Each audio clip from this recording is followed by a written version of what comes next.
जरा एक पल के लिए सोचिए। जब दुनिया के किसी कोने में युद्ध छिड़ता है तो उसकी गूंज सिर्फ गोलियों और मिसाइलों तक सीमित नहीं रहती, बल्कि उसका असर धीरे धीरे हमारे घर के बजट तक पहुंचता है। पेट्रोल पंप पर बढ़ती कीमतें, गैस सिलेंडर की महंगाई और हर चीज के दाम में अचानक उछाल, ये सब उसी बड़े खेल का हिस्सा होते हैं जो वैश्विक स्तर पर चल रहा होता है। और आज ठीक ऐसा ही एक दौर दुनिया देख रही है। खाड़ी देशों में बढ़ता तनाव, समुद्री रास्तों पर खतरा और तेल सप्लाई को लेकर अनिश्चितता, इन सब ने कच्चे तेल की कीमतों को फिर से ऊपर चढ़ा दिया है। आज का भारत एक नए मिशन पर निकल चुका है। एक ऐसा मिशन जो आने वाले दशकों में देश की ऊर्जा किस्मत को पूरी तरह बदल सकता है। अब भारत का लक्ष्य सिर्फ बाहर से तेल खरीदना नहीं, बल्कि अपने ही समुद्र और जमीन के नीचे छिपे उस अनमोल खजाने को बाहर निकालना है, जिसे अब तक या तो अनदेखा किया गया या तकनीकी चुनौतियों की वजह से छोड़ा गया। और इसी मिशन के बीच अंडमान निकोबार क्षेत्र से एक ऐसी खबर सामने आई है जिसने दुनिया के बड़े बड़े तेल उत्पादक देशों को भी सोचने पर मजबूर कर दिया है। तो आइए इस पूरे घटनाक्रम को गहराई से समझते हैं। क्यों भारत ने अचानक इतनी बड़ी चाल चली? क्या है इसका असली प्लान? और अगर ये सफल हो गया तो भारत की तस्वीर दुनिया के सामने कैसे बदल सकती है?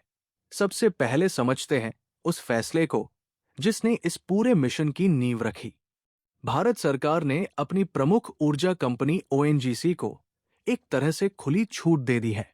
साफ निर्देश दिए गए हैं कि देश के हर उस इलाके में जहां तेल और गैस मिलने की थोड़ी भी संभावना है, वहां तेजी से खोज और उत्पादन का काम शुरू किया जाए। अंडमान निकोबार से लेकर केजी बेसिन और मुंबई ऑफशोर तक जितने भी संभावित क्षेत्र थे, उन्हें अब पूरी तरह एक्सप्लोरेशन के लिए खोल दिया गया है। इतना ही नहीं, सरकार ने करीब 46 नए ब्लॉक्स को भी मंजूरी दे दी है, जहां तेल और गैस की खोज की जाएगी। ये अपने आप में एक ऐतिहासिक कदम है, क्योंकि इससे पहले कभी भी भारत ने इतनी बड़ी संख्या में एक साथ ब्लॉक्स को एक्सप्लोरेशन के लिए नहीं खोला था। ये साफ संकेत है कि अब भारत आधे अधूरे कदम नहीं उठाना चाहता, बल्कि पूरी ताकत के साथ ऊर्जा आत्मनिर्भरता की दिशा में बढ़ना चाहता है। अब सवाल उठता है, आखिर इतनी जल्दी क्या थी? क्यों भारत ने अचानक इतनी बड़ी घोषणा कर दी?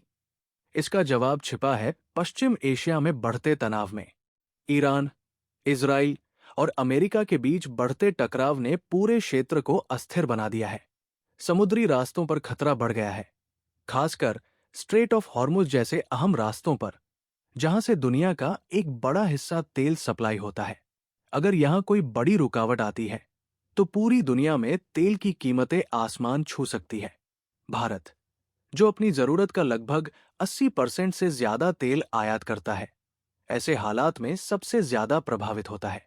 हर दिन अरबों डॉलर का खर्च, डॉलर पर बढ़ती निर्भरता और रुपये पर दबाव, ये सब भारत की अर्थव्यवस्था को कमजोर करते हैं। यही वजह है कि भारत ने तय किया कि अब सिर्फ इंतजार करने से काम नहीं चलेगा। और यहीं से शुरू होता है भारत का समुद्र मंथन मिशन। ये मिशन कोई साधारण योजना नहीं है। इसके तहत भारत पहली बार अल्ट्रा डीप वाटर ड्रिलिंग की दिशा में कदम बढ़ा रहा है, यानी 3000 मीटर से भी ज्यादा गहराई में जाकर तेल और गैस की खोज। ये काम जितना सुनने में रोमांचक लगता है, उतना ही चुनौतीपूर्ण भी है। इतनी गहराई में काम करना तकनीकी रूप से बेहद जटिल होता है और इसमें भारी निवेश की जरूरत होती है। लेकिन अगर यहां सफलता मिलती है तो इसका फायदा भी उतना ही बड़ा होगा। रिपोर्ट्स के मुताबिक अंडमान बेसिन में हाइड्रोकार्बन के बड़े भंडार होने की संभावना है। खासकर मीथेन गैस के संकेत मिले हैं, जो भविष्य की ऊर्जा जरूरतों को पूरा करने में अहम भूमिका निभा सकती है। इस मिशन को सफल बनाने के लिए भारत ने सिर्फ योजनाएं ही नहीं बनाई हैं, बल्कि भारी निवेश भी शुरू कर दिया है।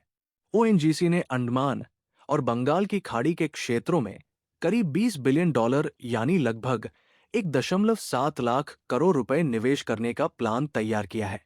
ये भारत के इतिहास की सबसे बड़ी ड्रिलिंग परियोजनाओं में से एक मानी जा रही है।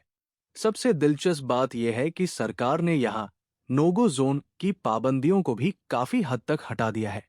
पहले सुरक्षा कारणों से कई क्षेत्रों में ड्रिलिंग की अनुमति नहीं थी, लेकिन अब देशहित को ध्यान में रखते हुए उन क्षेत्रों को भी एक्सप्लोरेशन के लिए खोला जा रहा है। अगर यह मिशन सफल होता है तो इसका असर सिर्फ ऊर्जा क्षेत्र तक सीमित नहीं रहेगा, बल्कि भारत की पूरी अर्थव्यवस्था और रणनीतिक स्थिति बदल सकती है। विशेषज्ञों का मानना है कि अगर अंडमान और अन्य बेसिन में मौजूद संसाधनों का सही तरीके से दोहन किया गया, तो भारत अगले 60 से 70 सालों तक तेल आयात पर अपनी निर्भरता काफी हद तक कम कर सकता है। इसका मतलब ये होगा कि जो पैसा आज विदेशों में जा रहा है, वो देश के भीतर ही रहेगा।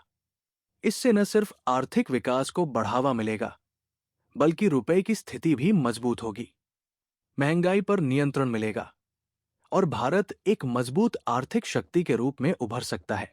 लेकिन हर बड़ी सफलता के पीछे चुनौतियां भी होती हैं। डीप वाटर ड्रिलिंग बेहद महंगी और जोखिम भरी होती है। एक एक प्रोजेक्ट में अरबों डॉलर का निवेश होता है और सफलता की कोई गारंटी नहीं होती। कई बार सालों की मेहनत के बाद भी परिणाम उम्मीद के अनुसार नहीं मिलते। फिर भी भारत ने ये जोखिम उठाने का फैसला किया है, क्योंकि उसे पता है कि अगर ये मिशन सफल हो गया तो ये सिर्फ एक प्रोजेक्ट नहीं रहेगा, बल्कि आने वाले दशकों के लिए देश की ऊर्जा स्वतंत्रता की नींव बन जाएगा। अब सवाल यह है कि क्या भारत इस मिशन में सफल हो पाएगा? इसका जवाब समय ही देगा। लेकिन इतना तय है कि इस बार भारत पूरी तैयारी और रणनीति के साथ मैदान में उतरा है। सरकार, कंपनियां और अंतर्राष्ट्रीय साझेदार सब मिलकर इस मिशन को सफल बनाने में जुटे हैं। और अगर यह प्रयास सफल हुआ तो दुनिया भारत को एक नए नजरिए से देखेगी, एक ऐसे देश के रूप में जो सिर्फ संसाधनों का उपभोक्ता नहीं, बल्कि उनका उत्पादक और निर्यातक भी है। तो दोस्तों, आप क्या सोचते हैं? क्या भारत इस समुद्र मंथन मिशन में सफलता हासिल कर पाएगा? क्या आने वाले समय में भारत ऊर्जा के क्षेत्र में आत्मनिर्भर बन पाएगा? अपनी राय जरूर साझा करें। इस वीडियो को लाइक करें और अपने दोस्तों के साथ शेयर करना न भूलें। ऐसे ही ज्ञानवर्धक और गहराई वाले कंटेंट के लिए चैनल को सब्सक्राइब करें और बेल आइकन जरूर दबाएं। जय हिंद।